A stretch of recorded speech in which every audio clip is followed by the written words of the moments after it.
A arte da guerra. Santezeu, e 500 anos antes de Cristo. Sobre a avaliação. Sun Tzu disse: a guerra é de vital importância para o Estado, é o domínio da vida ou da morte, é o caminho para a sobrevivência ou a perda do império, é preciso manejá-la bem. Não refletir seriamente sobre tudo o que lhe concerne é dar prova de lastimável indiferença no que diz respeito à conservação ou à perda do que nos é mais querido, e isso não deve ocorrer entre nós.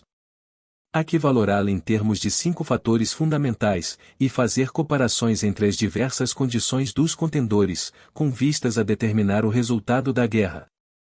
O primeiro desses fatores é a doutrina, o segundo, o tempo, o terceiro, o terreno, o quarto, o mando e o quinto, a disciplina. A doutrina significa aquilo que faz com que o povo esteja em harmonia com o seu governante, de modo que o siga onde for, sem temer por sua vida, nem de se expor a qualquer perigo.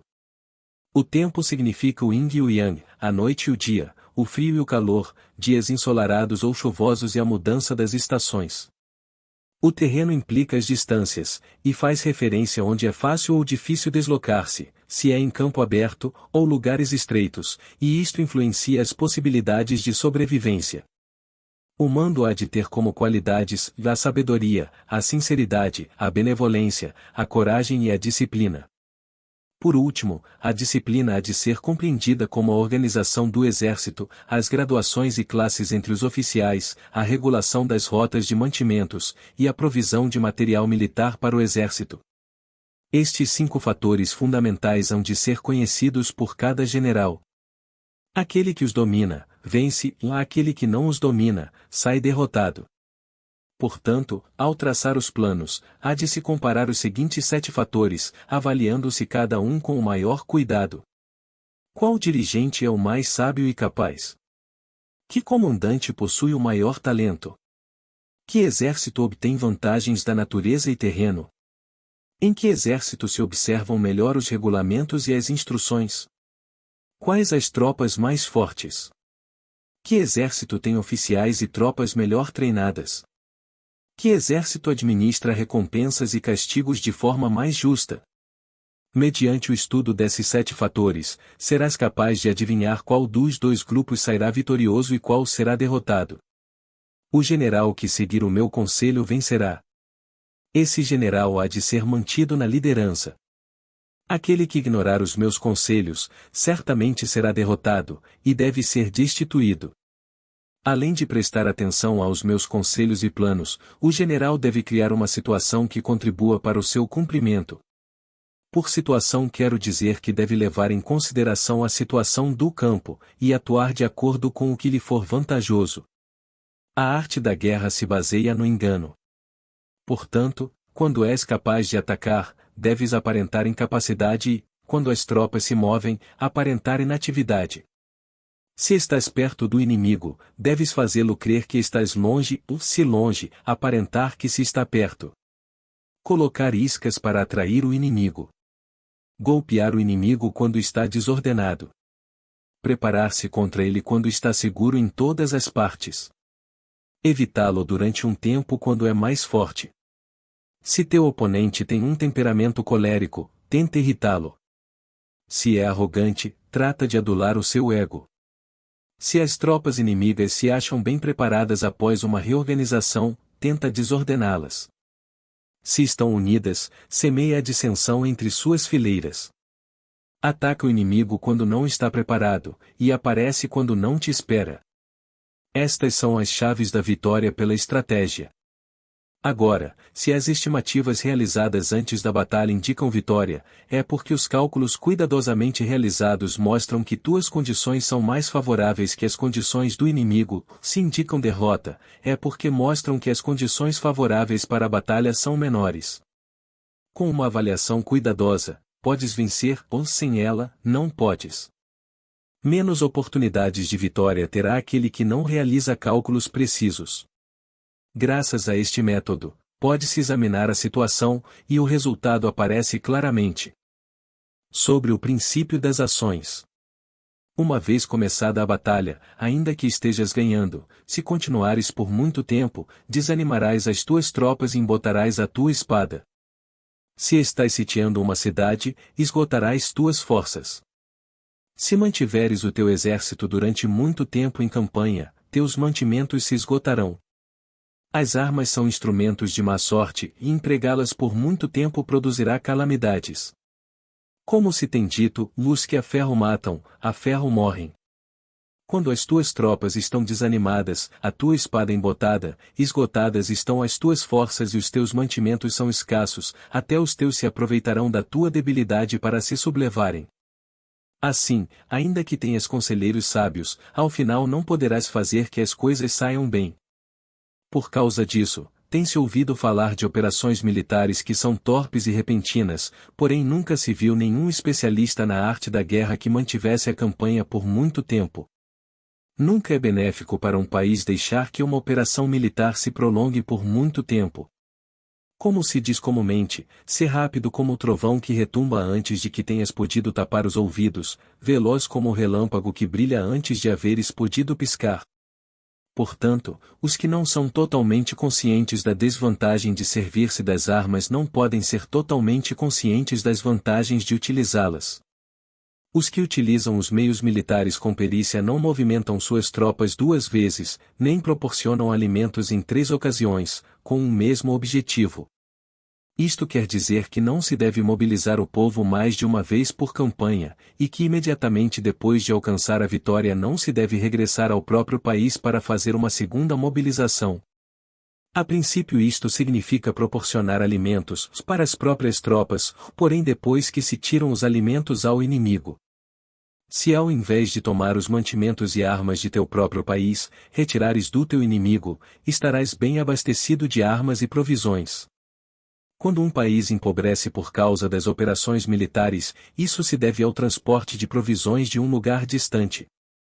Se as transportas desde um lugar distante, o povo empobrecerá. Os que habitam próximo de onde está o exército podem vender suas colheitas a preços elevados, porém acaba-se deste modo o bem-estar da maioria da população. Quando se transportam as provisões para muito longe, ocorre ruína por causa do alto custo. Nos mercados próximos ao exército, os preços das mercadorias aumentam. Portanto, as longas campanhas militares constituem uma ferida para o país.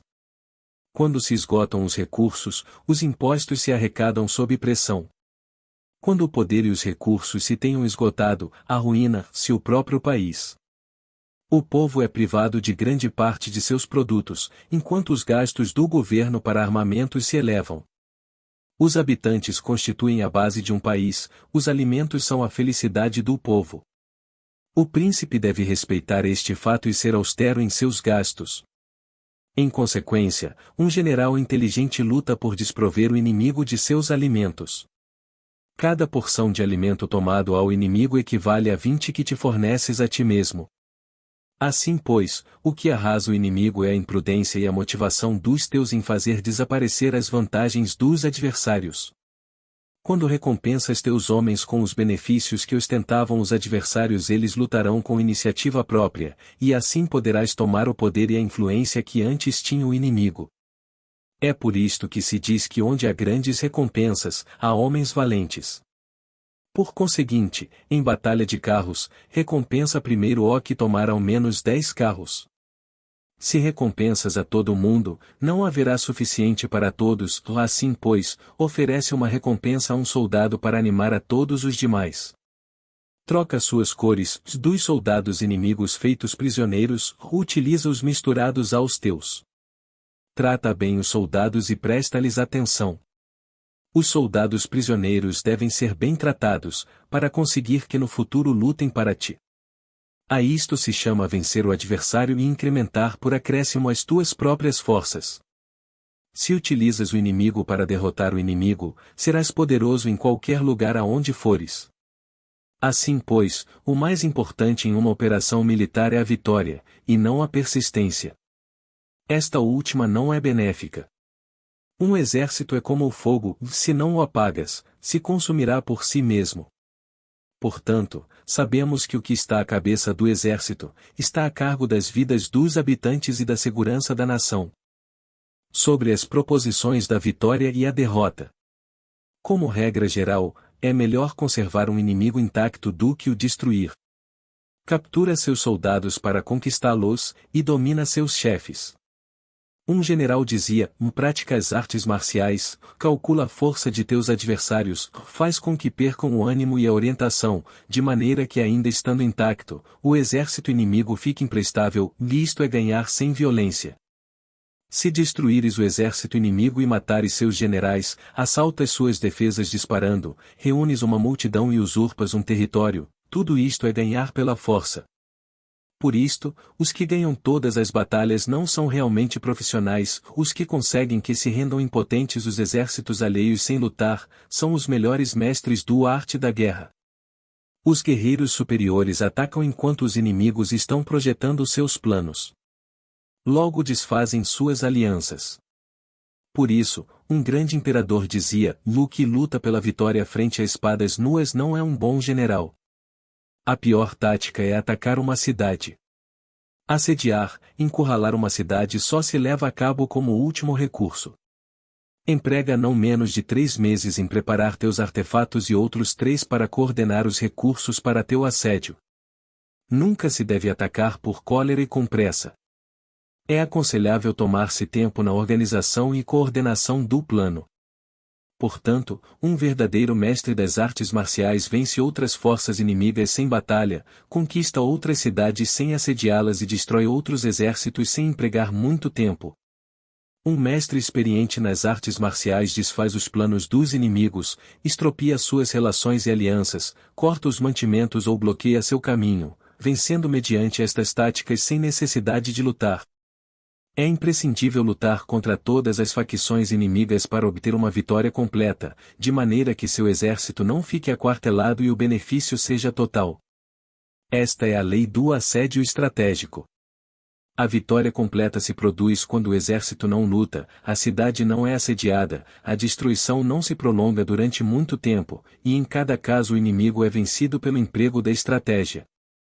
Assim, pois, a regra da utilização da força é a seguinte: se as tuas forças são 10 vezes superiores às do adversário, cerca-o; se são 5 vezes superiores, ataca-o; se são 2 vezes superiores, divide-o. Se tuas forças são iguais em número, luta se te é possível. Se tuas forças são inferiores, mantém-te continuamente em guarda, pois a menor falha te acarretaria as piores consequências. Trata de manter-te ao abrigo e evita o quanto possível um enfrentamento aberto com ele. A prudência e a firmeza de um pequeno número de pessoas podem chegar a cansar e a dominar até grandes exércitos. Este conselho se aplica nos casos em que todos os fatores são equivalentes. Se tuas forças estão em ordem enquanto que as do inimigo estão imersas no caos, se tu e as tuas forças estão com ânimo e eles desmoralizados, então, mesmo que sejam mais numerosos, podes entrar em batalha. Se teus soldados, as tuas forças, a tua estratégia e o teu valor são menores que os de teu adversário, então deves retirar-te e buscar outra alternativa. Em consequência, se o bando menor é obstinado, cai prisioneiro do bando maior. Isto quer dizer que se um pequeno exército não faz uma avaliação adequada de seu poder e se atreve a enfrentar uma grande potência, por mais que a sua defesa seja firme, inevitavelmente se converterá em conquistado. Se não podes ser forte, porém tampouco sabes ser débil, serás derrotado. Os generais são servidores do povo. Quando seu serviço é completo, o povo é forte. Quando seu serviço é defeituoso, o povo é débil. Assim, pois, existem 3 maneiras pelas quais um príncipe leva o exército ao desastre. Quando um príncipe, ignorando as ações, ordena avançar a seus exércitos ou retirar-se quando não devem fazê-lo, a isto se chama imobilizar o exército. Quando um príncipe ignora os assuntos militares, porém compartilha em pé de igualdade o mando do exército, os soldados acabam confusos. Quando o príncipe ignora como levar a cabo as manobras militares, porém compartilha por igual sua direção, os soldados estão vacilantes. Uma vez que os exércitos estão confusos e vacilantes, iniciam os problemas procedentes dos adversários. A isto se chama perder a vitória por transtornar o aspecto militar. Se tentas utilizar os métodos de um governo civil para dirigir uma operação militar, a operação será confusa.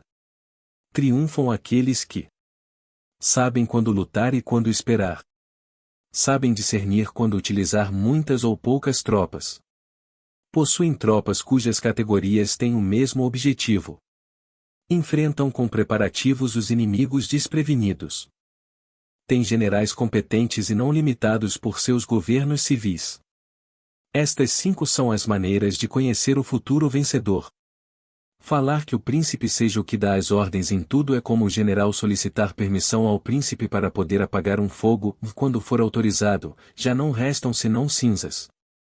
Se conheces os demais e te conheces a ti mesmo, nem em 100 batalhas correrás perigo. Se não conheces os demais, porém te conheces a ti mesmo, perderás uma batalha e ganharás outra. Se não conheces aos demais nem te conheces a ti mesmo, correrás perigo em cada batalha. Sobre a medida na disposição dos meios. Antigamente, os guerreiros especialistas se faziam a si mesmos invencíveis em primeiro lugar, e depois aguardavam para descobrir a vulnerabilidade de seus adversários. Fazer este invencível significa conhecer este a ti mesmo, ou aguardar para descobrir a vulnerabilidade do adversário significa conhecer o outro. A invencibilidade está em ti mesmo, a vulnerabilidade no adversário. Por isto, os guerreiros especialistas podem ser invencíveis, porém não podem fazer que seus adversários sejam vulneráveis. Se os adversários não têm ordem de batalha sobre o que informar-se, nem negligências ou falhas das quais aproveitar-se, como os podes vencer ainda que estejam bem providos? Por isto é pelo que se disse que a vitória pode ser percebida, porém não fabricada. A invencibilidade é uma questão de defesa, a vulnerabilidade, uma questão de ataque. Enquanto não tenhas observado vulnerabilidades na ordem de batalha dos adversários, oculta a tua própria formação de ataque, e prepara-te para ser invencível, com a finalidade de preservar-te. Quando os adversários têm ordens de batalha vulneráveis, é o momento de sair e atacá-los. A defesa é para tempos de escassez, o ataque para tempos de abundância. Os especialistas em defesa se escondem nas profundezas da terra, os especialistas em manobras de ataque se escondem nas mais elevadas alturas do céu. Desta maneira podem proteger-se e lograr a vitória total. Em situações de defesa, cala as vozes e elimina os cheiros, escondidos como fantasmas e espíritos sob terra, invisíveis para todo o mundo. Em situações de ataque, o teu movimento é rápido e o teu grito fulgurante, veloz como o trovão e o relâmpago, para que teus adversários não possam se preparar, mesmo que venham do céu. Prever a vitória quando qualquer um pode conhecer não constitui verdadeira destreza. Todos elogiam a vitória ganha em batalha, porém essa vitória não é realmente tão boa. Todos elogiam a vitória na batalha, porém o verdadeiramente desejável é poder ver o mundo do sutil e dar-se conta do mundo do oculto, até ao ponto de ser capaz de alcançar a vitória onde não exista forma. Não se requer muita força para levantar um cabelo, não é necessário ter uma vista aguda para ver o sol e a lua, nem se necessita ter muito ouvido para escutar o retumbar do trovão.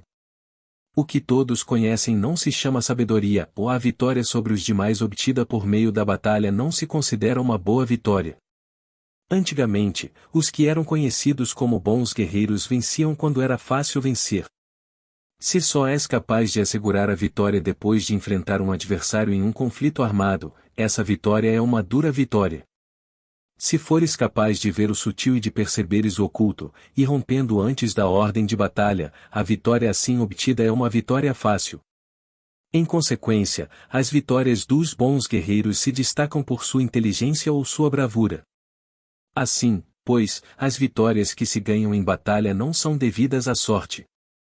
Essas vitórias não são casualidades, senão que são devidas a ter se situado previamente em posição de poder ganhar com seguridade, impondo-se sobre os que já tinham perdido de antemão.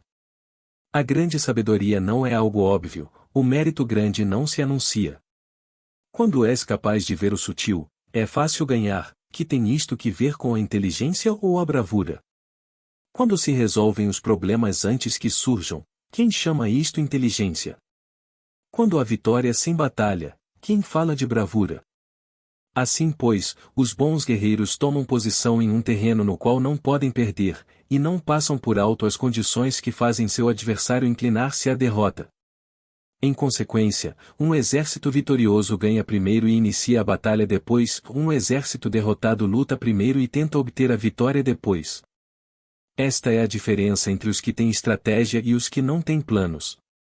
Os que utilizam boas armas cultivam o caminho e observam as leis. Assim podem governar prevalecendo sobre os corruptos. Servir-se da harmonia para desvanecer a oposição, não atacar um exército inocente, não fazer prisioneiros ou tomar saques por onde passa o exército, não cortar as árvores nem contaminar os poços, limpar e purificar os templos das cidades e montanhas do caminho que atravessas, não repetir os erros de uma civilização decadente, a tudo isto se chama o caminho e suas leis.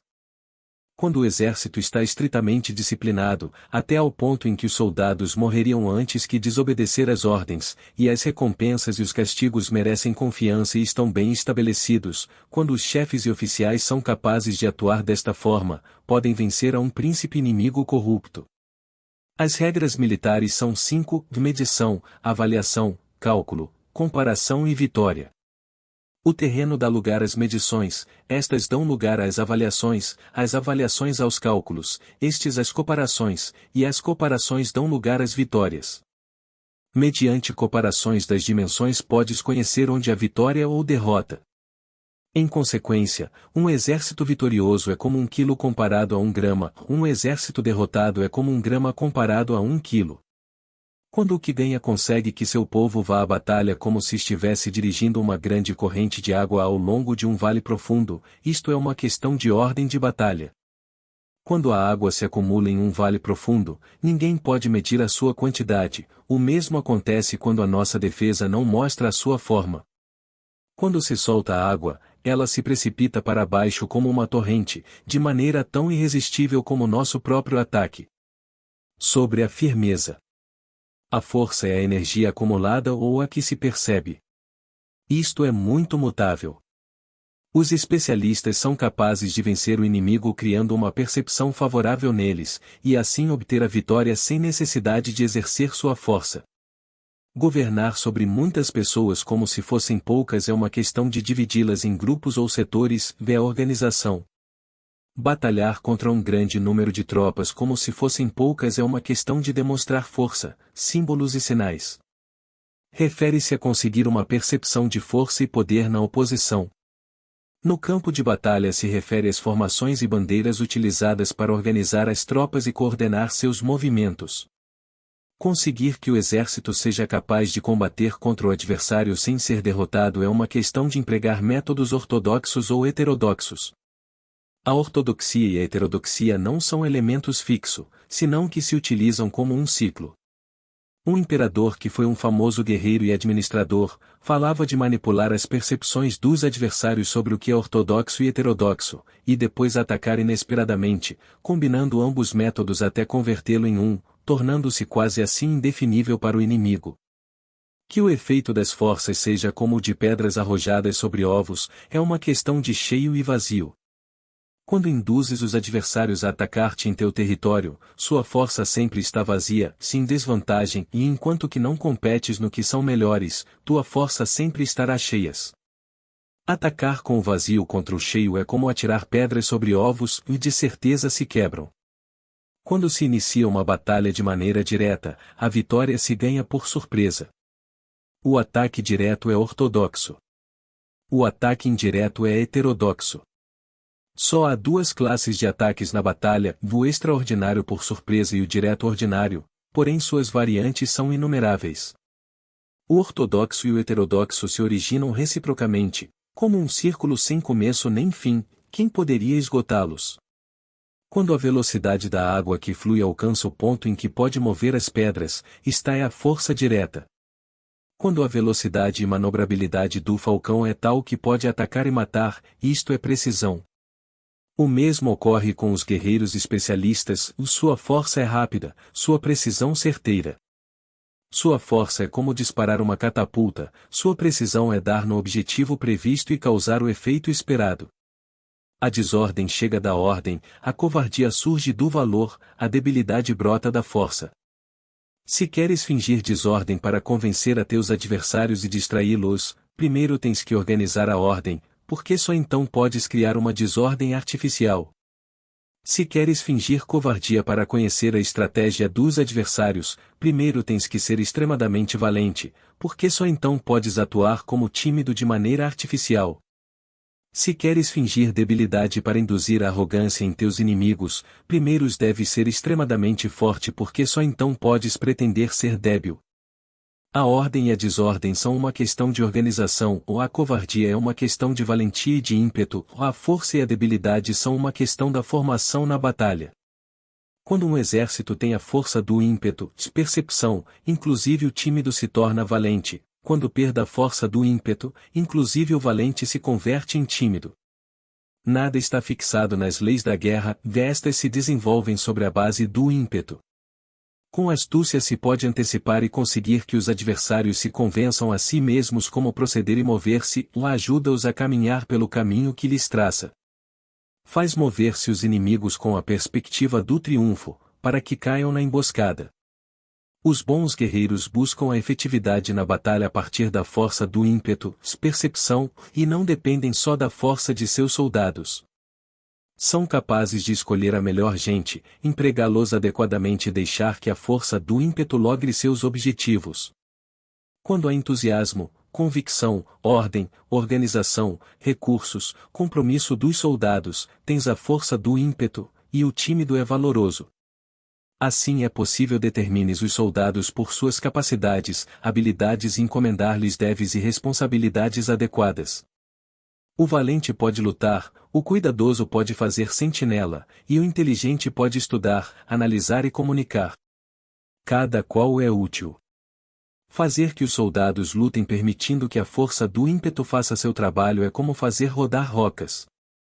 As rocas permanecem imóveis quando estão em um lugar plano, porém giram em um plano inclinado, ficam fixas quando são quadradas, porém giram se são redondas.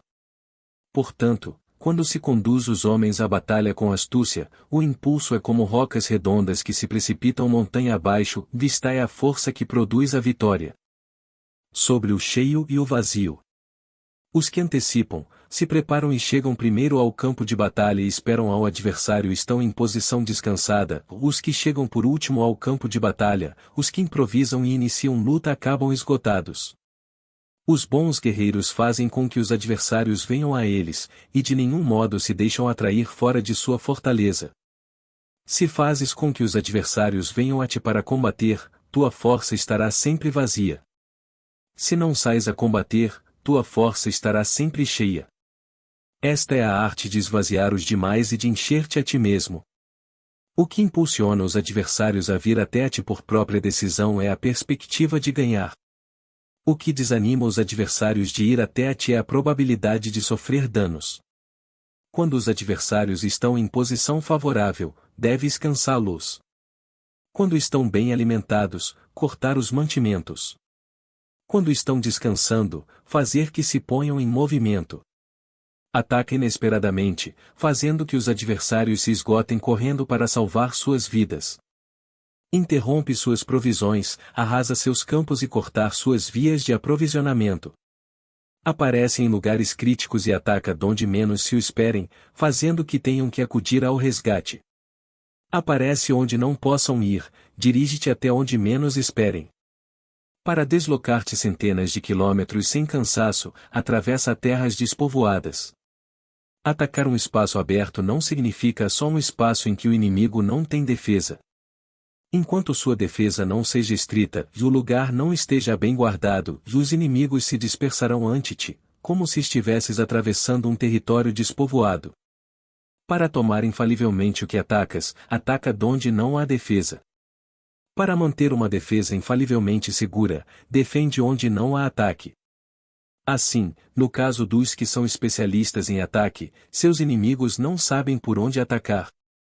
Quando se cumprem as instruções, as pessoas são sinceramente leais e comprometidas, os planos e preparativos para a defesa implantados com firmeza, sendo tão sutil e reservado que não se revelam as estratégias de nenhuma forma, e os adversários se sentem inseguros, e sua inteligência não lhes serve para nada. Ser extremadamente sutil, discreto, até o ponto de não ter forma. Sê completamente misterioso e confidencial, até o ponto de ser silencioso. De esta maneira poderás dirigir o destino de teus adversários. Para avançar sem encontrar resistência, arremete por seus pontos débeis. Para retirar-te de maneira esquiva, sê mais rápido que eles. As situações militares se baseiam na velocidade, chega como o vento, move-te como o relâmpago, e os adversários não poderão vencer-te. Portanto, quando queiras entrar em batalha, inclusive se o adversário está entrincheirado em posição defensiva, não poderá evitar lutar se atacas no lugar no que deve acudir irremediavelmente ao resgate. Quando não queiras entrar em batalha, inclusive se traças uma linha no terreno que queres conservar, o adversário não pode combater contigo porque lhe dás uma falsa pista. Isto significa que quando os adversários chegam para atacar-te, não lutas com eles, senão que estabeleces uma mudança estratégica para confundi-los e enchê-los de incertezas. Por conseguinte, quando induzes outros a efetuar uma formação, enquanto tu mesmo permaneces sem forma, estás concentrado, enquanto que teu adversário está dividido. Faz que os adversários vejam como extraordinário o que é ordinário para ti, ou faz que vejam como ordinário o que é extraordinário para ti. Isto é induzir ao inimigo a efetuar uma formação. Uma vez vista a formação do adversário, concentra as tuas tropas contra ele. Como tua formação não está à vista, o adversário dividirá seguramente suas forças. Quando estás concentrado formando uma só força, enquanto o inimigo está dividido em 10, estás atacando uma concentração de 1 contra 10, assim tuas forças superam as suas. Se podes atacar a uns poucos soldados com muitos, desanimarás o número de teus adversários. Quando estás fortemente entrincheirado, estás forte atrás de boas barricadas, e não deixas filtrar nenhuma informação sobre tuas forças, sai fora sem formação precisa, ataque e conquista de maneira irrestrita. Não devem conhecer onde pensas liberar a batalha, porque quando não se conhece, o inimigo destaca muitos postos de vigilância, e no momento que se estabelecem numerosos postos só tens que combater contra pequenas unidades. Assim, pois, quando sua vanguarda está preparada, sua retaguarda é defeituosa, e quando sua retaguarda está preparada, sua vanguarda apresenta pontos débeis. As preparações de sua ala direita significarão carência em sua ala esquerda. As preparações por todas partes significará ser vulnerável por todas partes. Isto significa que quando as tropas estão de guarda em muitos lugares, estão forçosamente espalhadas em pequenas unidades. Quando se dispõe de poucos soldados se está na defensiva contra o adversário, o que dispõe de muitos faz que o inimigo tenha que defender-se. Quanto mais defesas induzes a adotar a teu inimigo, mais debilitado ele ficará. Assim, se conheces o lugar e a data da batalha, podes acudir a ela mesmo que estejas a 1000 quilômetros de distância. Se não conheces o lugar e a data da batalha, então teu flanco esquerdo não pode salvar ao direito, tua vanguarda não pode salvar a tua retaguarda, e tua retaguarda não pode salvar a tua vanguarda, nem mesmo em um território de umas poucas dezenas de quilômetros. Se tens muitas mais tropas que os demais, como pode ajudar-te este fator para obter a vitória? Se não conheces o lugar e a data da batalha, mesmo que tuas tropas sejam mais numerosas que as deles, como podes saber se vais ganhar ou perder? Assim, pois, se disse que a vitória pode ser criada. Se fazes que os adversários não saibam o lugar e a data da batalha, sempre podes vencer. Inclusive se os inimigos são numerosos, pode fazer-se que não entrem em combate. Portanto, faz tua valoração sobre eles para averiguar seus planos, e determinar que estratégia pode ter êxito e qual não. Incita-os à ação para descobrir qual é o esquema geral de seus movimentos e descansa. Faz algo por ou contra eles para ter sua atenção, de maneira que possas atraí-los a descobrir seus hábitos de comportamento de ataque e de defesa. Induza-os a adotar formações específicas, para conhecer seus pontos fracos. Isto significa utilizar muitos métodos para confundir e perturbar o inimigo com o objetivo de observar suas formas de resposta para ti e, depois de tê-las observado, age em consequência, de maneira que pode saber que classe de situações significam vida e quais significam morte. Teste-os para averiguar seus pontos fortes e seus pontos débeis. Portanto, o ponto final da formação de um exército é chegar à não forma. Quando não tens forma, os informadores não podem descobrir nada, já que a informação não pode criar uma estratégia. O primeiro que faz o movimento é o convidado, o último é o anfitrião. O convidado o tem difícil, o anfitrião o tem fácil. Perto e longe significam deslocamento, o cansaço, a fome e frio surgem do deslocamento. Um antigo livro que trata de assuntos militares disse: as palavras não são escutadas, para isso se fazem os símbolos e os tambores. As bandeiras e os estandartes se fazem por causa da ausência de visibilidade. Símbolos, tambores, bandeiras e estandartes se utilizam para concentrar e unificar os ouvidos e os olhos dos soldados. Uma vez que estão unificados, o valente não pode atuar só, nem o tímido pode retirar-se solo, vista é a regra geral do emprego de um grupo. Unificar os ouvidos e os olhos dos soldados significa fazer que olhem e escutem em uníssono de maneira que não caiam na confusão e desordem. As sinais se utilizam para indicar direções e impedir que os indivíduos vão onde bem quiserem. Assim, pois, em batalhas noturnas, utiliza fogos e tambores, e em batalhas diurnas serve-te de bandeiras e estandartes, para controlar os ouvidos e os olhos dos soldados. Utiliza muitos sinais para confundir as percepções do inimigo e fazer-lhe temer teu temível poder militar. Desta forma, fazes desaparecer a energia de seus exércitos e desmoralizas a seus generais. Em primeiro lugar, deves ser capaz de manter-te firme em teu próprio coração, só então podes desmoralizar os generais inimigos. Por isto, a tradição afirma que os habitantes de outros tempos tinham a firmeza para desmoralizar, e a antiga lei dos que conduziam carros de combate dizia que quando a mente original é firme, a energia fresca é vitoriosa. Deste modo, a energia da manhã está cheia de ardor, a do meio-dia decai e a energia da noite se retira, e em consequência, os especialistas no manejo das armas preferem a energia entusiasta, atacam a decadente e a que se bate em retirada. São eles os que dominam a energia. Qualquer débil no mundo se dispõe a combater em um minuto caso se sinta animado, porém quando se trata realmente de tomar as armas e de entrar em batalha, é possuído pela energia, quando esta energia se desvanece, deter-se-á, estará assustado e se arrependerá de haver começado.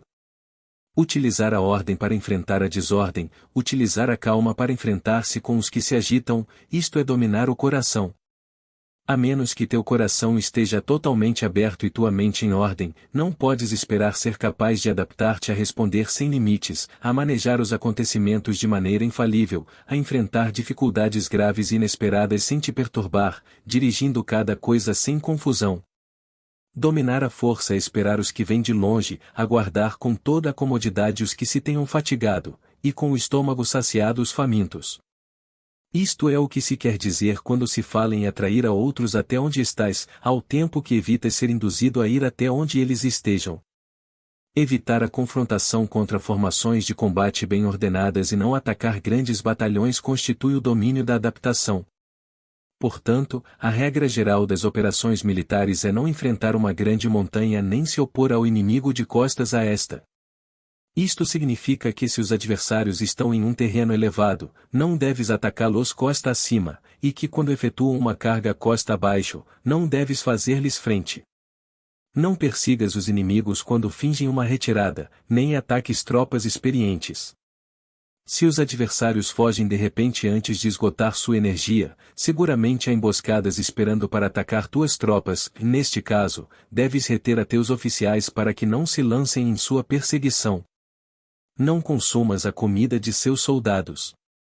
Se o inimigo abandona de repente suas provisões, estas devem ser provadas antes de ser comidas, porque podem estar envenenadas. Não detenhas nenhum exército que esteja em caminho a seu país. Sob estas circunstâncias, um adversário lutará até a morte. Há que deixar-lhe uma saída a um exército cercado. Mostra-lhes uma maneira de salvar a vida para que não estejam dispostos a lutar até a morte, e assim poderás aproveitar para atacar-los. Não pressiones um inimigo desesperado. Um animal esgotado seguirá lutando, pois essa é a lei da natureza. Estas são as leis das operações militares.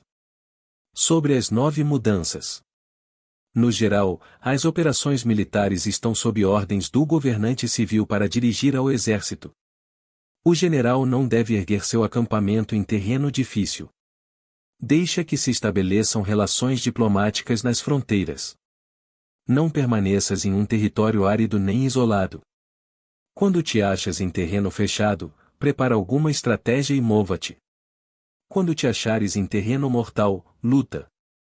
Terreno fechado significa que existem lugares escarpados que te rodeiam por todas partes, de maneira que o inimigo tem mobilidade, que pode chegar e ir-se com liberdade, porém te é difícil sair e voltar.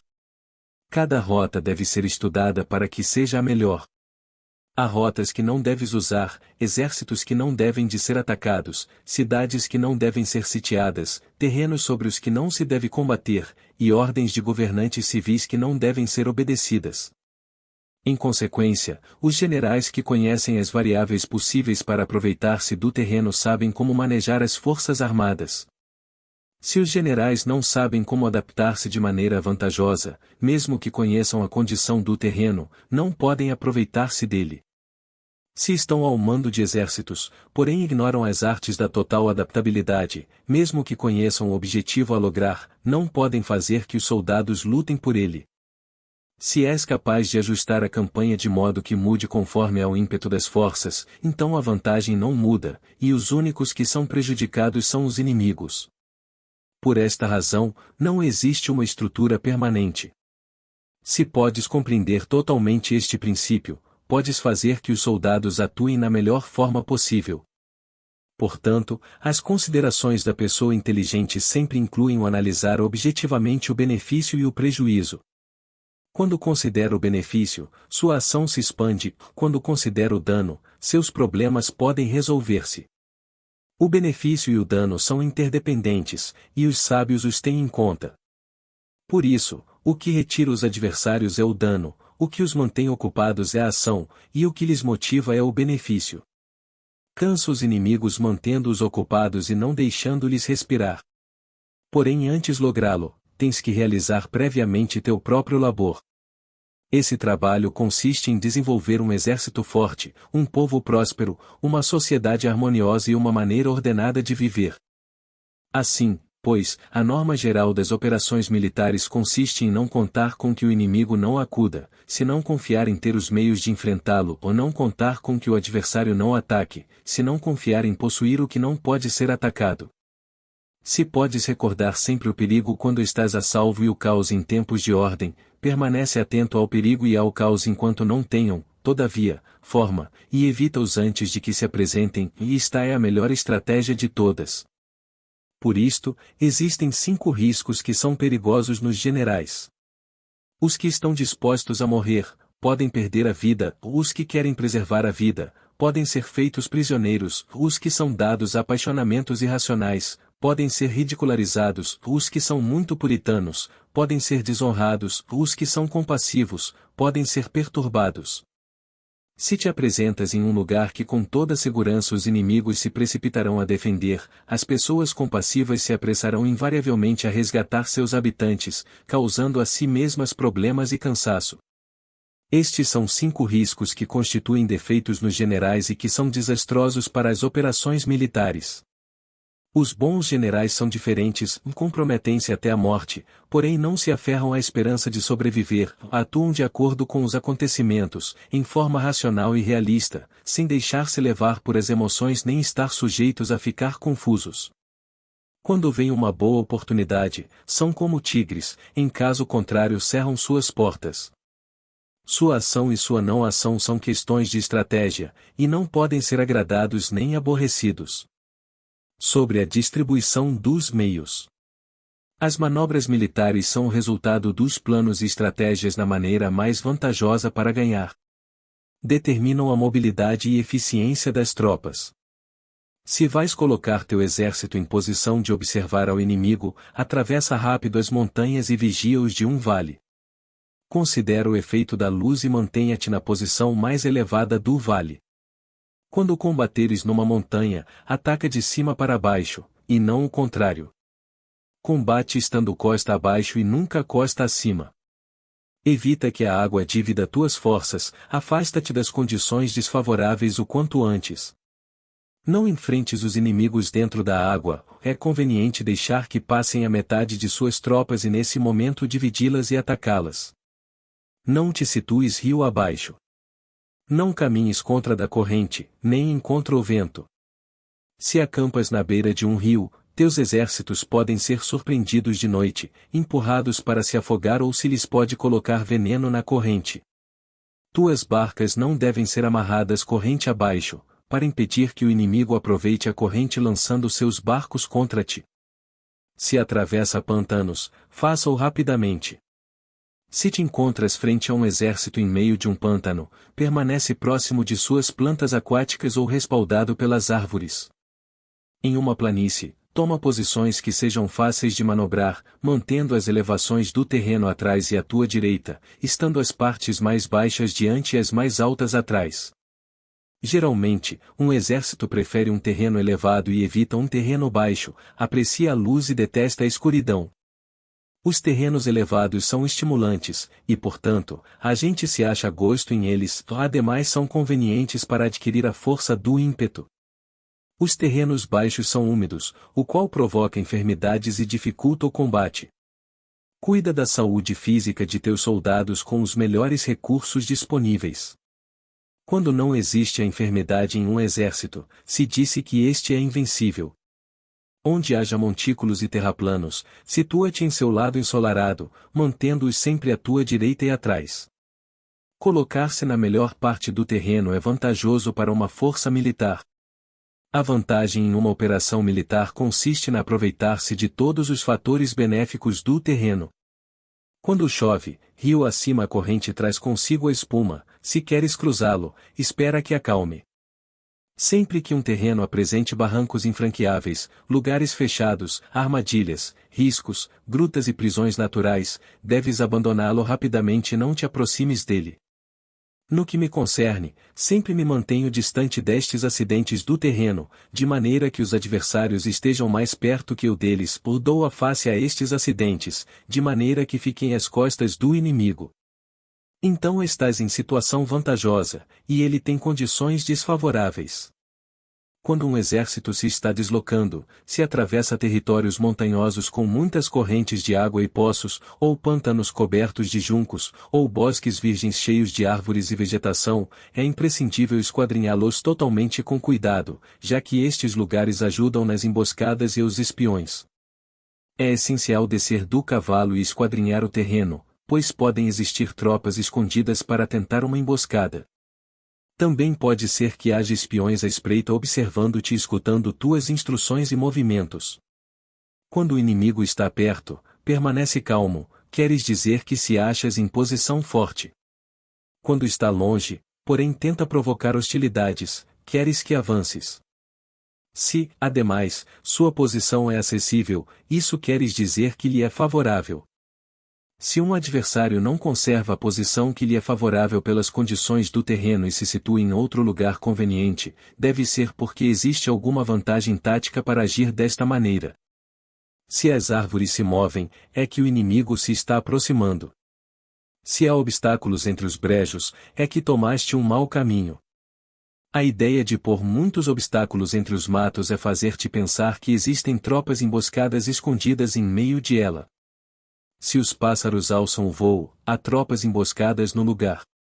Se os animais estão assustados, existem tropas atacantes. Caso se elevem colunas de pó altas e espessas, há carros que se estão aproximando, se são baixas e largas, aproximam-se soldados a pé. Nuvens de fumaça esparsas significam que se está cortando lenha. Pequenas nuvens de pó que vão e vêm indicam que se está levantando acampamento.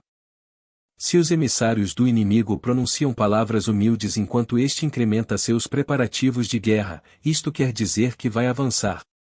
Quando se pronunciam palavras altissonantes e se avança ostensivamente, é sinal de que o inimigo se vai retirar. Se seus emissários vêm com palavras humildes, envia espiões para observar o inimigo e comprovarás que está aumentando seus preparativos de guerra. Quando os carros ligeiros saem em primeiro lugar e se situam nos flancos, estão estabelecendo uma frente de batalha.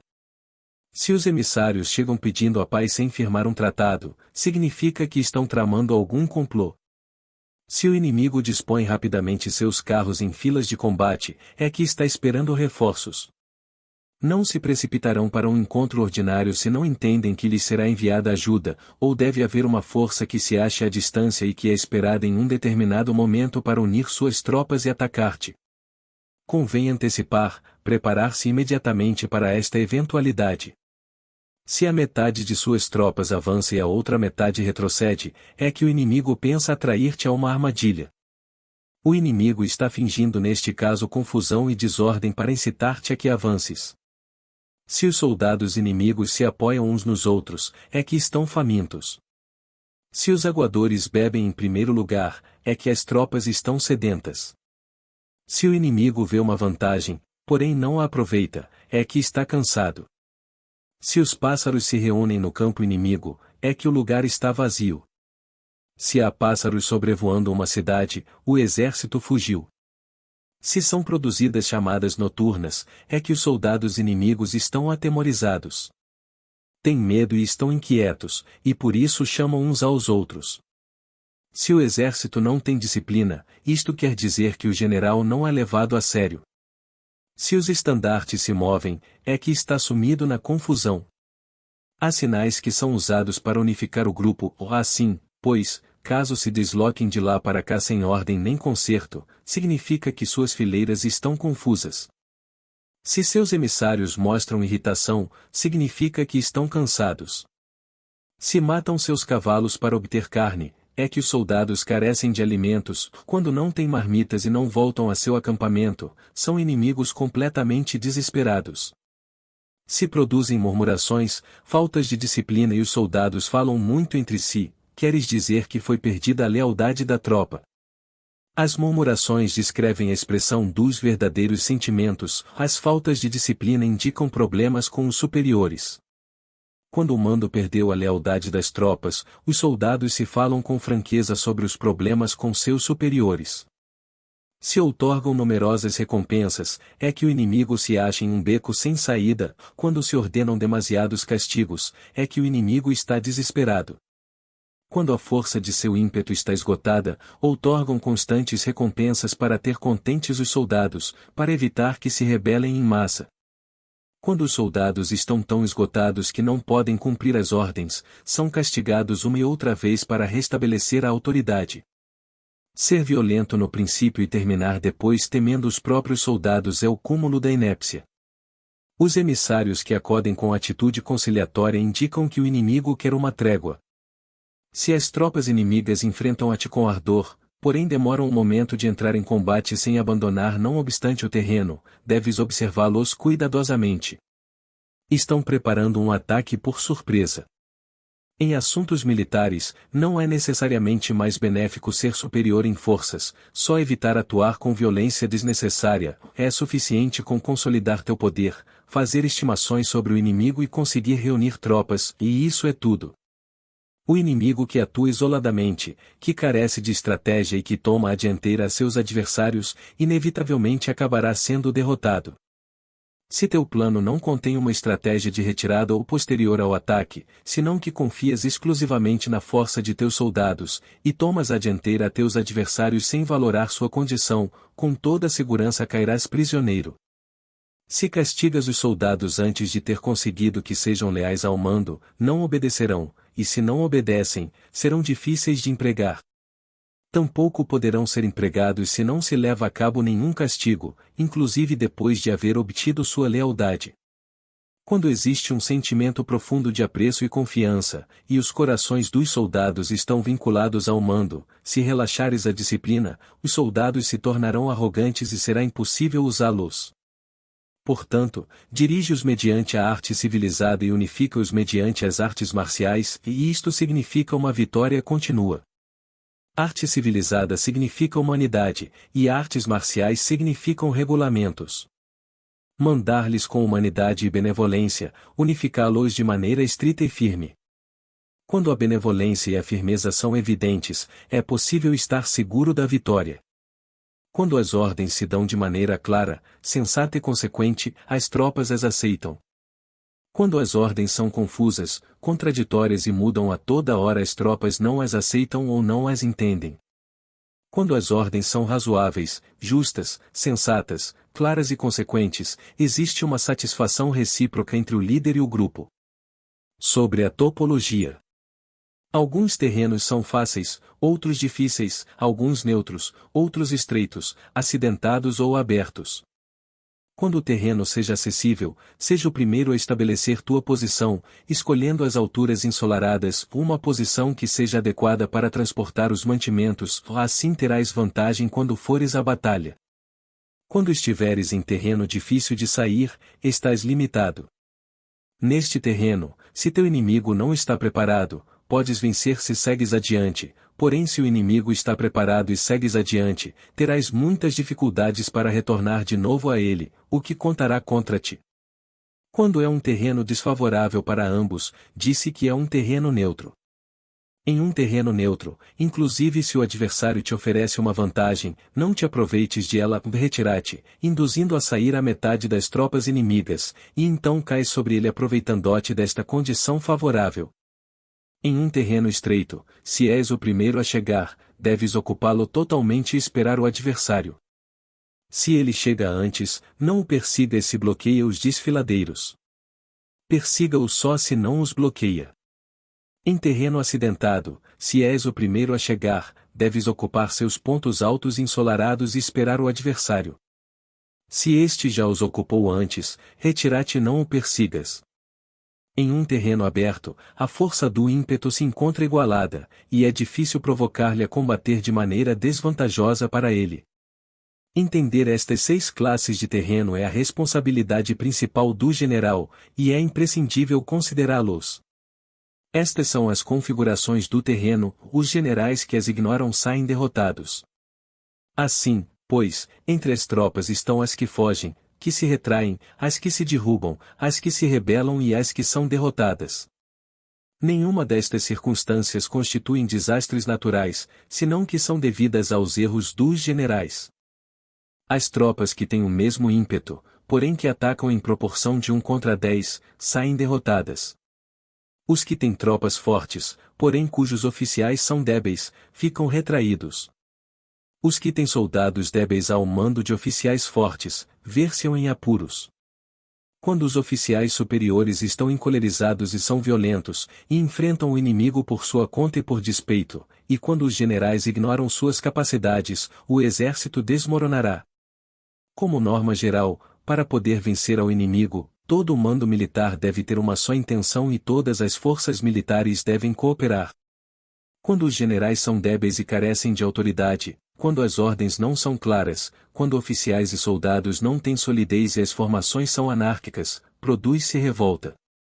Os generais derrotados são aqueles que são incapazes de analisar os adversários, entram em combate com forças superiores em número ou melhor equipadas, e não selecionam as suas tropas segundo os seus níveis de preparação. Se emprega soldados sem selecionar os preparados dos não preparados, os arrojados e os timoratos, estás buscando tua própria derrota. Estas são as 6 maneiras de ser derrotado. A compreensão de estas situações é a responsabilidade suprema dos generais e devem ser consideradas.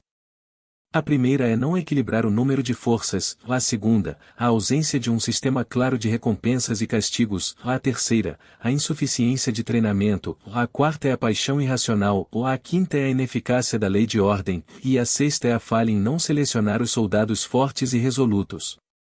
A configuração do terreno pode ser apoio para o exército. Para os chefes militares, o curso da ação adequada é avaliar o adversário para assegurar a vitória e calcular os riscos e as distâncias. Saem vencedores os que lideram batalhas conhecendo estes elementos, saem derrotados os que lutam ignorando-os. Portanto, quando as leis da guerra assinalam uma vitória segura, é claramente apropriado começar batalha, inclusive se o governo tenha dado ordens de não atacar. Se as leis da guerra não indicam uma vitória segura, é adequado não entrar em batalha, mesmo que o governo tenha dado a ordem de atacar. Deste modo se avança sem pretender a glória, se ordena a retirada sem evitar a responsabilidade, com o único propósito de proteger a população e em benefício também do governo, ou assim se presta um serviço valioso à nação.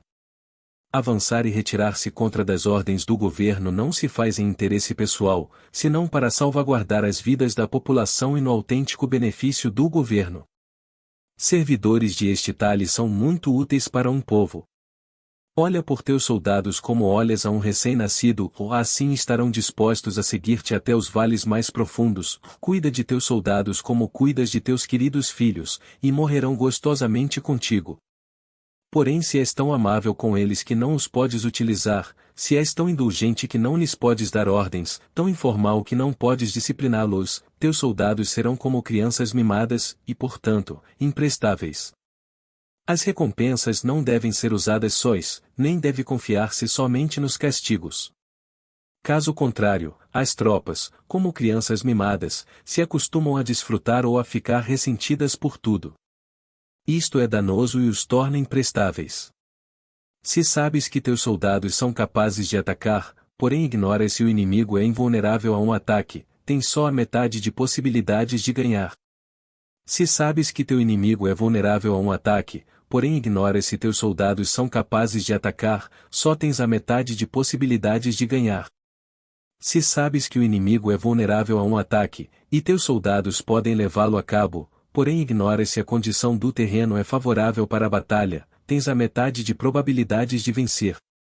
Portanto, os que conhecem as artes marciais não perdem tempo quando efetuam seus movimentos, nem se esgotam quando atacam.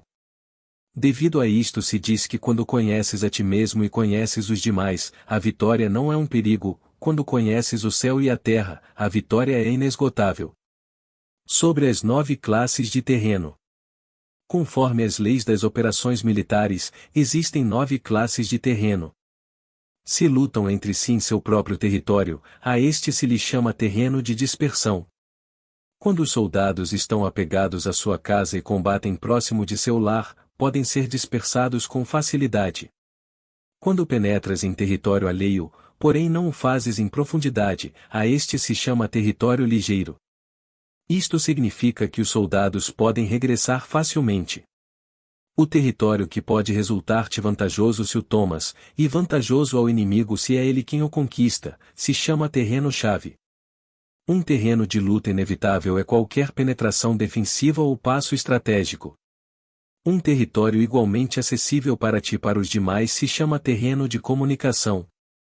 O território que está rodeado por 3 territórios rivais e és o primeiro a proporcionar livre acesso a ele a todos se chama terreno de interseção.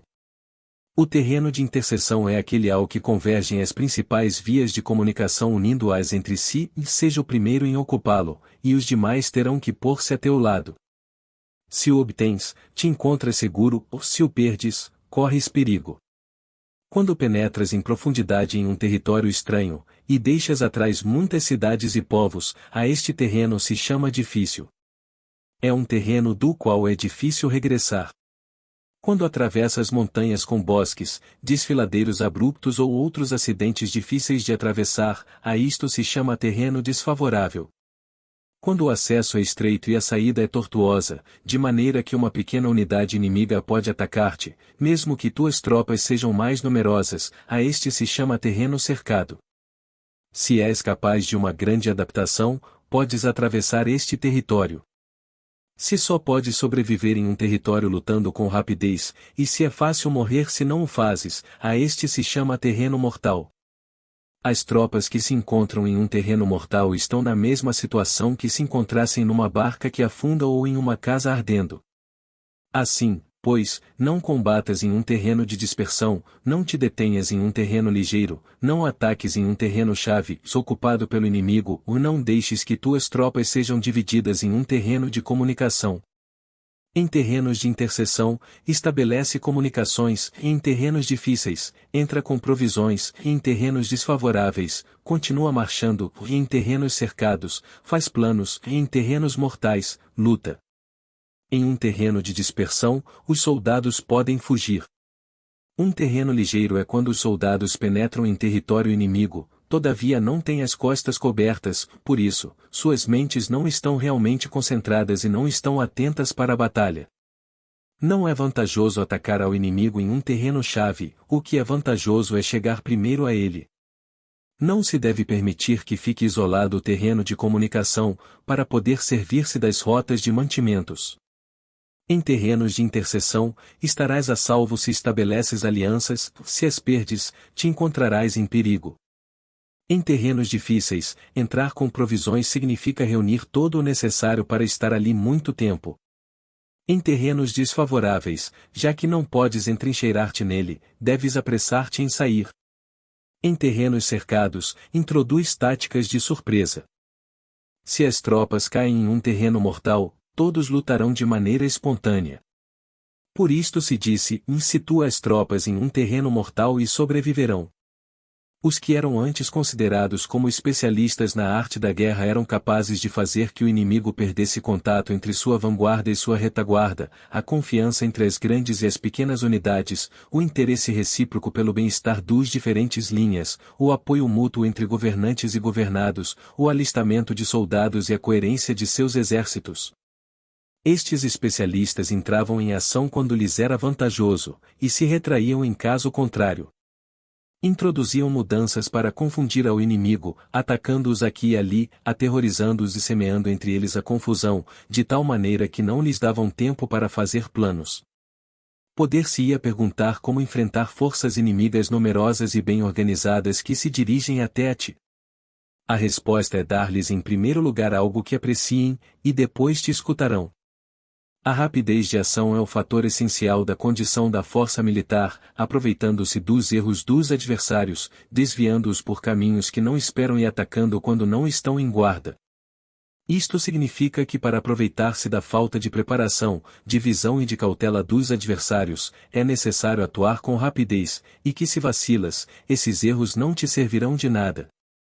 Numa invasão, por regra geral, quanto mais se adentram os invasores no território estranho, mais fortes se fazem, até o ponto de que o governo nativo não pode expulsá-los. Escolhe campos férteis, e as tropas terão suficiente para comer. Cuida de sua saúde e evita o cansaço, consolida sua energia, aumenta sua força. Que os movimentos de tuas tropas e a preparação de teus planos sejam insondáveis. Consolida a energia mais entusiasta de tuas tropas, economiza as forças restantes, mantém em segredo tuas formações e teus planos, permanecendo insondável para os inimigos, e espera que se produza um ponto vulnerável para avançar. Situa tuas tropas em um ponto que não tenha saída, de maneira que tenham que morrer antes de poder escapar. O que, ante a possibilidade da morte, não estarão dispostas a fazer? Os guerreiros dão então o melhor de suas forças. Quando se acham ante um grave perigo, perdem o medo. Quando não há nenhum local onde ir, permanecem firmes, quando estão totalmente implicados em um terreno, se aferram a ele. Se não têm outra opção, lutarão até o final. Por esta razão, os soldados estão vigilantes sem ter que ser estimulados, se alistam sem ter que ser chamados às fileiras, são amistosos sem necessidade de promessas, e se pode confiar neles sem necessidade de ordens.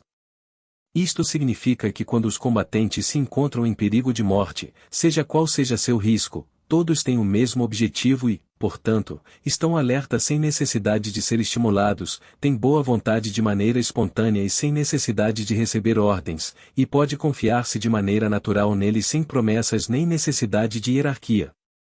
Proíbe os augúrios para evitar as dúvidas, e os soldados nunca te abandonarão.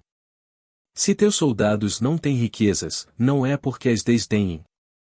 Se não têm mais longevidade, não é porque não queiram viver mais tempo.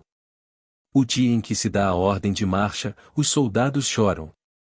Assim, pois, uma operação militar preparada com perícia deve ser como uma serpente veloz que contra-ataca com sua cauda quando alguém lhe ataca por a cabeça, contra-ataca com a cabeça quando alguém lhe ataca pela cauda e contra-ataca com cabeça e cauda, quando alguém lhe ataca pelo meio. Esta imagem representa o método de uma linha de batalha que responde velozmente quando é atacada. Um manual de 8 formações clássicas de batalha diz: faz da frente a retaguarda, faz da retaguarda a frente, com 4 cabeças e 8 caudas. Faz que a cabeça esteja em todas partes, e quando o inimigo arremete pelo centro, cabeça e cola acudirão ao resgate. Pode perguntar-se a questão de se é possível fazer que uma força militar seja como uma serpente rápida. A resposta é afirmativa. Inclusive as pessoas que se têm antipatia, se encontrarão no mesmo barco, se ajudarão entre si em caso de perigo de sussobrar. É a força da situação que faz que isto suceda. Por isto, não basta depositar a confiança em cavalos atados e rodas fixas. Se atam os cavalos para formar uma linha de combate estável, e se fixam as rodas para fazer que os carros não se possam mover. Porém, ainda assim, isto não é suficientemente seguro nem se pode confiar nisso. É necessário permitir que haja variantes às mudanças que se fazem, pondo os soldados em situações mortais, de maneira que combatam de forma espontânea e se ajudem entre si, cotovelo com cotovelo. Este é o caminho da segurança e da obtenção de uma vitória certa. A melhor organização é fazer que se expresse o valor e mantê-lo constante. Ter êxito tanto com tropas débeis como com tropas aguerridas se baseia na configuração das circunstâncias. Se obtens a vantagem do terreno, podes vencer os adversários, inclusive com tropas ligeiras e débeis, quanto mais te seria possível se tens tropas poderosas e aguerridas. O que faz possível a vitória a ambas classes de tropas é as circunstâncias do terreno. Portanto, os especialistas em operações militares obtêm a cooperação da tropa, de tal maneira que dirigir um grupo é como dirigir a um só indivíduo que não tem mais que uma só opção. Corresponde ao general ser tranquilo, reservado, justo e metódico.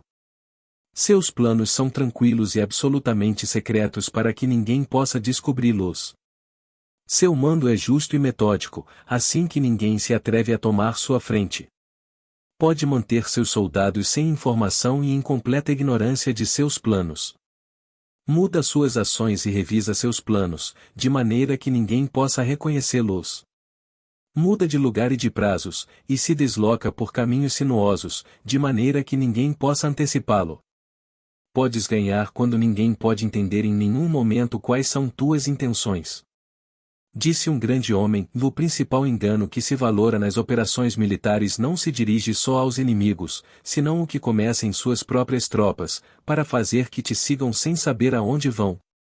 Quando um general fixa uma meta às suas tropas, é como o que sobe a um lugar elevado e depois retira a escada. Quando um general se adentra muito no interior do território inimigo, está pondo à prova todo o seu potencial. Pode queimar as naves das suas tropas e destruir suas casas, assim as conduz como um rebanho e todos ignoram até onde se encaminham. Incumbe os generais reunir os exércitos e pô-los em situações perigosas. Também devem examinar as adaptações aos diferentes terrenos, as vantagens de concentrar-se ou dispersar-se, e as pautas dos sentimentos e situações humanas. Quando se fala de vantagens e de desvantagens da concentração e da dispersão, se quer dizer que as pautas dos comportamentos humanos mudam segundo os diferentes tipos de terreno. A norma geral dos invasores é unir-se quando estão no coração do território inimigo, porém tendem a se dispersar quando estão nas orlas fronteiriças. Quando deixas teu território e atravessas a fronteira em uma operação militar, te achas em terreno isolado. Quando é acessível desde todos os pontos, é um terreno de comunicação. Quando te adentras em profundidade, estás em um terreno difícil. Quando penetras pouco, estás em um terreno ligeiro. Quando a tuas costas se acham espessuras infranqueáveis e diante passagens estreitas, estás em um terreno cercado.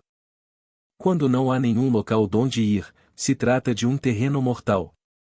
Assim, pois, em um terreno de dispersão, unifica as mentes dos soldados. Em terreno ligeiro, as mantém em contato. Em um terreno-chave, apressa-as para tomá-lo. Em um terreno de interseção, presta atenção à defesa. Em um terreno de comunicação, estabeleceria sólidas alianças. Em um terreno difícil, assegura mantimentos continuados. Em terreno desfavorável, apressa tuas tropas a sair rapidamente dele. Em terreno cercado, cerra as entradas. Em terreno mortal, indica a tuas tropas que não existe nenhuma possibilidade de sobreviver. Por isto, a psicologia dos soldados consiste em resistir quando se vêem rodeados, lutar quando não se pode evitar, e obedecer em casos extremos. Até que os soldados não se vejam rodeados, não têm a determinação de resistir ao inimigo até alcançar a vitória. Quando estão desesperados, apresentam uma defesa unificada. Por isso, os que ignoram os planos inimigos não podem preparar alianças. Os que ignoram as circunstâncias do terreno não podem fazer manobrar suas forças. Os que não utilizam guias locais não podem aproveitar-se do terreno. Os militares de um governo eficaz devem conhecer todos estes fatores. Quando o exército de um governo eficaz ataca um grande território, o povo não se pode unir. Quando seu poder supera os adversários, é impossível fazer alianças. Se podes averiguar os planos de teus adversários, aproveita-te do terreno e faz manobrar o inimigo de maneira que se encontre indefeso. Neste caso, nem sequer um grande território pode reunir suficientes tropas para deter-te. Portanto, se não lutas por obter alianças, não aumentas o poder de nenhum país, porém estendes tua influência pessoal ameaçando os adversários, tudo isso faz com que o país e as cidades inimigas sejam vulneráveis. Outorga recompensas que não estejam reguladas e dá ordens incomuns. Considera a vantagem de outorgar recompensas que não tenham precedentes, observa como o inimigo faz promessas sem ter em conta os códigos estabelecidos. Maneja as tropas como se fossem uma só pessoa. Emprega-as em tarefas reais, porém não lhes fale. Motiva-as com recompensas, porém não comente os possíveis prejuízos. Emprega teus soldados só em combater, sem comunicar-lhes tua estratégia. Deixe-os conhecer os benefícios que os esperam, porém não lhes fales dos danos potenciais. Se a verdade se filtra, tua estratégia pode afundar. Se os soldados começam a preocupar-se, tornar-se-ão vacilantes e temerosos. Coloque-os em uma situação de possível extermínio, e então lutarão para viver. Ponha-os em perigo de morte, e então sobreviverão. Quando as tropas afrontam perigos, são capazes de lutar para obter a vitória. Assim, pois, a tarefa de uma operação militar é fingir acomodar-se às intenções do inimigo. Se te concentras totalmente nisso, podes matar seu general mesmo que estejas a quilômetros de distância. A isto se chama cumprir o objetivo com perícia. No princípio acomodas as suas intenções, depois matas a seus generais, vista é a perícia no cumprimento do objetivo. Assim, o dia em que se declara guerra, se cerram as fronteiras, se rompem os salvocondutos e se impede o passo de emissários. Os assuntos se decidem rigorosamente desde que se começa a planejar e estabelecer a estratégia desde a casa ou quartel-general. O rigor nos quartéis-generais na fase de planificação se refere à manutenção do segredo. Quando o inimigo oferece oportunidades, aproveite-as imediatamente. Inteira-te primeiro do que pretende, e depois antecipa-te a ele. Mantenha a disciplina e adapta-te ao inimigo, para determinar o resultado da guerra. Assim, ao princípio eras como uma donzela e o inimigo abre suas portas, e então, tu és como uma lebre solta, e o inimigo não poderá expulsar-te. Sobre a arte de atacar pelo fogo. Existem 5 classes de ataques mediante o fogo: queimar as pessoas, queimar os mantimentos, queimar o equipamento, queimar os depósitos e queimar as armas. O uso do fogo tem que ter uma base, e exige certos meios. Existem momentos adequados para acender fogos, concretamente quando o tempo é seco e ventoso. Normalmente, em ataques mediante o fogo é imprescindível seguir as mudanças produzidas por este. Quando o fogo está dentro do acampamento inimigo, prepara-te rapidamente desde fora. Se os soldados se mantêm em calma quando o fogo se inicia, espere e não ataques. Quando o fogo alcança seu ponto álgido, segue-o, se podes, se não, espera. Em geral, o fogo se utiliza para semear a confusão no inimigo e assim poder atacar-lhe. Quando o fogo pode ser prendido em campo aberto, não esperes para fazê-lo em seu interior ou faça-o quando seja oportuno. Quando o fogo for atiçado pelo vento, não ataques em direção contrária a ele. Não é eficaz lutar contra o ímpeto do fogo, porque o inimigo lutará neste caso até a morte. Se soprou vento durante o dia, à noite amainará. Um vento diurno cessará ao anoitecer, um vento noturno cessará ao amanhecer. Os exércitos devem saber que existem variantes das 5 classes de ataques mediante o fogo, e adaptar-se a estas de maneira racional. Não basta saber como atacar os demais com o fogo, é necessário saber como impedir que os demais te ataquem a ti. Assim, pois, a utilização do fogo para apoiar um ataque significa claridade, e a utilização da água para apoiar um ataque significa força. A água pode cortar a comunicação, porém não pode arrasar. A água pode ser usada para dividir um exército inimigo, de maneira que sua força se desuna e a tua se fortaleça. Ganhar combatendo ou levar a cabo um assédio vitorioso sem recompensar os que tenham méritos traz má fortuna e se faz merecedor de ser chamado avaro. Por isso se disse que um governo esclarecido tem em conta que um bom mando militar recompensa o mérito. Não mobiliza as suas tropas quando não há vantagens que obter, não atuam quando não há nada que ganhar, nem lutam quando não existe perigo. As armas são instrumentos de mau augúrio, e a guerra é um assunto perigoso. É indispensável impedir uma derrota desastrosa, e portanto, não vale a pena mobilizar um exército por razões insignificantes, as armas só devem ser usadas quando não existe outro remédio. Um governo não deve mobilizar um exército por ira, e os chefes militares não devem provocar a guerra por cólera. Atua quando seja benéfico, em caso contrário, desiste. A ira pode converter-se na alegria e a cólera pode converter-se em prazer, porém um povo destruído não pode renascer, e a morte não pode converter-se em vida. Em consequência, um governo esclarecido presta atenção a tudo isto, e um bom mando militar o tem em conta. Esta é a maneira de manter a nação a salvo e de conservar intacto a seu exército. Sobre o uso de espiões. Uma operação militar significa um grande esforço para o povo, e a guerra pode durar muitos anos para obter uma vitória de um dia. Assim, pois, falar em conhecer a situação dos adversários para economizar nos gastos para investigar e estudar a oposição é extremadamente inumano, e não é típico de um bom chefe militar, de um conselheiro de governo, nem de um governante vitorioso. Portanto, o que possibilita um governo inteligente e um mando militar sábio vencer os demais e lograr triunfos extraordinários com essa informação essencial. A informação prévia não se pode obter de fantasmas nem espíritos, nem se pode ter por analogia, nem descobrir mediante cálculos. Deve-se obter de pessoas que conheçam a situação do adversário. Existem 5 classes de espiões: o nativo, o interno, o duplo agente, o liquidável e o flutuante.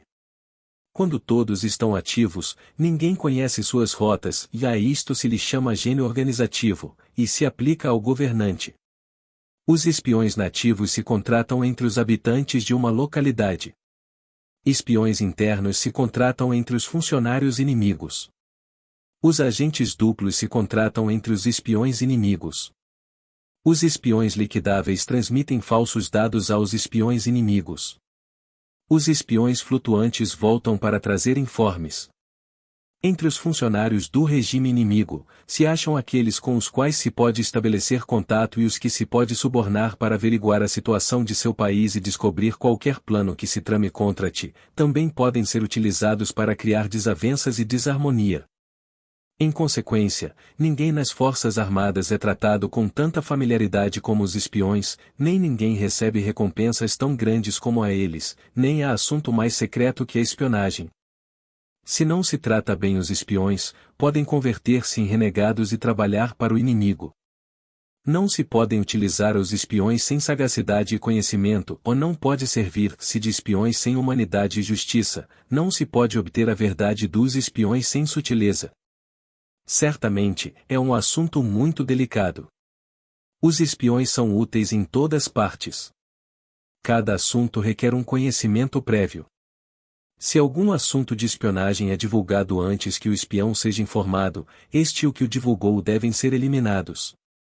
Sempre que queiras atacar a um exército, assediar uma cidade ou atacar uma pessoa, deves de conhecer previamente a identidade dos generais que a defendem, de seus aliados, seus visitantes, suas sentinelas e de seus criados, assim, pois, faz que teus espiões averiguem tudo sobre eles. Sempre que vais atacar e combater, deves conhecer primeiro os talentos dos servidores do inimigo, e assim podes enfrentá-los segundo suas capacidades. Deves buscar agentes inimigos que tenham vindo espionar, suborná-los e induzi-los a passar para teu lado, para poder utilizá-los como agentes duplos. Com a informação obtida desta maneira, podes encontrar espiões nativos e espiões internos para contratá-los. Com a informação obtida destes, podes fabricar informação falsa servindo-te de espiões liquidáveis. Com a informação assim obtida, podes fazer que os espiões flutuantes atuem segundo os planos previstos. É essencial a um governante conhecer as 5 classes de espionagem, e este conhecimento depende dos agentes duplos, assim, estes devem ser bem tratados. Assim, só um governante brilhante ou um general sábio que possa utilizar os mais inteligentes para a espionagem, pode estar seguro da vitória. A espionagem é essencial para as operações militares, e os exércitos dependem dela para levar a cabo suas ações. Não será vantajoso para o exército atuar sem conhecer a situação do inimigo, e conhecer a situação do inimigo não é possível sem a espionagem. Princípios da arte da guerra. Todas as espécies de conflitos são formas de guerra. 1. Se você não conhece o inimigo nem a si mesmo, perderá todas as batalhas. 2. A arte da guerra é uma questão de vida ou morte, um caminho para a segurança como para a ruína. Em nenhuma circunstância deve ser negligenciada. 3. O mérito supremo consiste em quebrar a resistência do inimigo sem lutar. A glória suprema é quebrar a resistência do inimigo sem lutar. 4. Apenas gostar ou usar muito de palavras não basta, é preciso saber transformá-las em atos e ação. 5. Preparar iscas para atrair o inimigo, fingir desorganização e depois esmagá-lo. Quando perto, fazê-lo acreditar que estamos longe. Quando longe, vice-versa. Se ele for superior, evite combater. Se ele for temperamental, procure irritá-lo. Finja estar fraco, ele se tornará arrogante. Se ele estiver tranquilo, não lhe dê sossego. Ataque onde e quando ele se mostrar despreparado. Apareça quando não estiver sendo esperado. 6. O valor do tempo, e vale mais que superioridade numérica. 7. Será vencedor quem souber quando e como lutar, não lutar, manobrar, preparar, e quem tiver capacidade militar, não sofrendo a interferência do soberano. 8. O verdadeiro mérito é planejar secretamente, deslocar-se rapidamente e frustrar as intenções do inimigo, impedindo seus planos. 9. O guerreiro inteligente é alguém que não apenas vence, mas se sobressai vencendo com facilidade. 10. O guerreiro vence os combates não cometendo erros, pois significa conquistar um inimigo já derrotado. 11. O guerreiro hábil coloca-se numa posição que torna a derrota impossível e não perde a oportunidade de aniquilar o inimigo. 56. 12. A qualidade da decisão é como a calculada arremetida de um falcão, o bom combatente deve ser flexível no seu ataque e rápido na decisão. 13. A energia é comparada ao retirar de uma besta. A decisão, ao acionar de um gatilho.